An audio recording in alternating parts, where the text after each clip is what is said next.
رہا ہے۔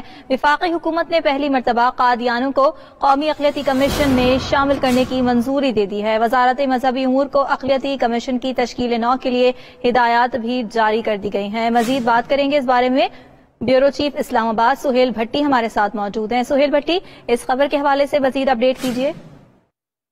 جی، وزیر عمران خان کی ہدایت پر ملکی تاریخ کا ایک بڑا اقدام کر لیا گیا ہے۔ وفاقی حکومت کی جانب سے ملکی تاریخ میں پہلی مرتبہ نیشنل کمیشن برائے اقلیت، اس کمیشن میں قادیانیوں کو بھی شامل کرنے کی منظوری دی گئی ہے۔ بنیادی طور پر وفاقی کابینہ کے سامنے وزارت مذہبی امور نے ایک سمری پیش کی تھی، جو کہ آئین پاکستان کے مطابق اور 1993 کی قرارداد کے مطابق اقلیتی کمیشن تشکیل دینے کی سفارش کی گئی تھی، تاہم اس میں قادیانیوں کو شامل نہیں کیا گیا تھا اس اقلیتی کمیشن میں۔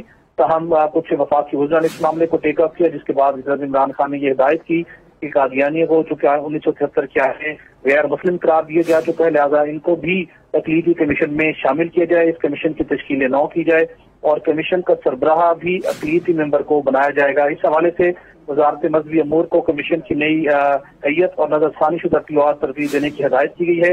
اس کمیشن کے آفیشیل ممبران کی تعداد 7 جبکہ نان آفیشیل ممبران کی تعداد 8 ہوگی۔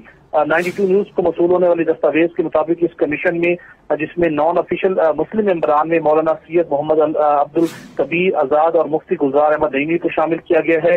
ہندو برادری سے جے پال فرجا کو شامل کیا گیا ہے۔ مسیح برادری سے آرچ بشپ فرینکس کو شامل کیا گیا ہے اور اس طرح دیگر جو ممبران ہیں بالخصوص ڈاکٹر منپال سنگھ کو بھی شامل کیا گیا ہے اور پارسی برادری سے مس روشن خورشید اور کلاش برادری سے داؤد شاہ کو اس کمیشن میں شامل کرنے کی اصولی منظوری دے دی گئی ہے۔